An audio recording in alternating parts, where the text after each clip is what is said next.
নমস্কার বন্ধুরা, tasty food কিচেনে তোমাদের স্বাগত। হাতে তোমরা দেখতে পাচ্ছ এটা গোলমরিচটাকে কিন্তু গুঁড়ো করে নিলাম।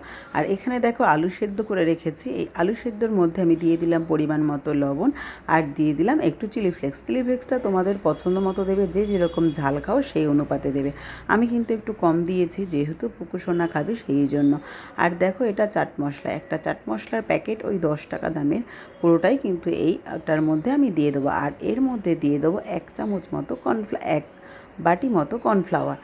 তো এই কর্নফ্লাওয়ারটাকে আর আলুগুলোকে দিয়ে মশলাগুলোকে দিয়ে খুব ভালো করে মেখে নেব। তারপরে হাতে একটু তেল নেব, তেল নিয়ে এই আলু মাখাটাকে গোল গোল করে সেভ করব। তোমরা যে যেমন ইচ্ছা সেভ করতে পারো, আমি কিন্তু গোল গোল করেই সমস্ত আলু মাখাটাকে সেভ করে রেখে দিয়েছি।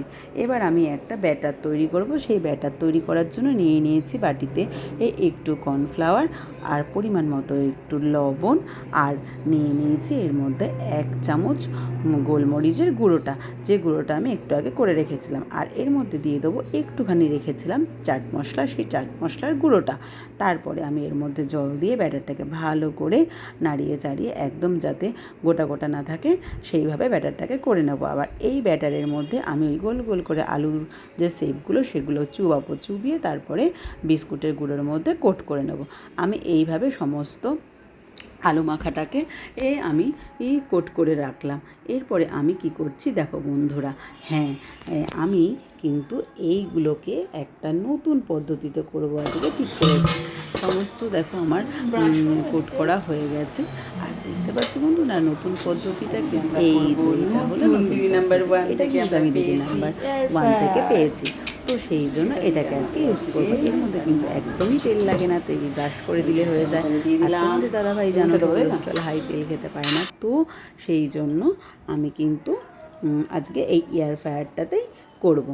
তো এয়ার ফ্রায়ারটাতে আমি একটু তেল ব্রাশ করে নিয়েছি, নিয়ে পরপর কিন্তু এইগুলোকে আমি পটেটো ফ্রাই করার জন্য যে গোল গোল করে সেভ করে কোট করে বিস্কুটের কোট করে রেখে দিয়েছিলাম সেগুলোকে আমি পরপর সাজিয়ে দিলাম। আর দেন তারপরে আমি দিয়ে দিলাম,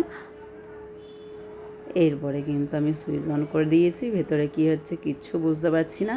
মাঝে একবার খুলেছিলাম, দেখলাম কিন্তু দেখতে কীরকম সাদা সাদা হচ্ছে, তোমার ভালো লাগলো না, সেই জন্য আবার আমি কিন্তু কিছুটা দেখো এইভাবে তেলে ফ্রাই করে নিলাম। আর তেলে ফ্রাই করার পরে জাস্ট খেতে হয়েছে দারুণ। অবশ্যই বন্ধুরা তোমরা কিন্তু এই ফ্রাইটা একবার ট্রাই করে দেখো। আর আমাকে কমেন্টে জানিও তোমাদের কীরকম লাগলো। ফেসবুক থেকে দেখলে একটু ফলো করে দিও, আর ইউটিউব থেকে দেখলে একটা সাবস্ক্রাইব করে রেখো নতুন ভিডিও পাওয়ার জন্য। দেখতেই পাচ্ছ তোমরা দুরকম হয়েছে, দেখো এটা সাদা হয়েছে, খেতে কিন্তু একদম ভালো না, জঘন্য, মানে তেল নাই বলে। আর ওদিকে দেখো লাল লালটা খেতে কিন্তু খুব সুন্দর। থ্যাংক ইউ বন্ধুরা আমার ভিডিও দেখার জন্য। নমস্কার।